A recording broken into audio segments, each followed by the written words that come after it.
అందరికీ నమస్కారం ఫ్రెండ్స్. ఇదిగో నేనైతే పద్దెతున్నా ఏం చెప్పాలి, సరిగ్గా చదువుకుంటే ఈ పరిస్థితి వచ్చేది కావచ్చు.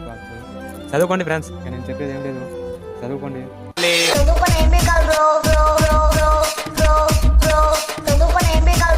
ఏంటి బ్రో అంత మాట చదువుకుంటేనే భవిష్యత్తు.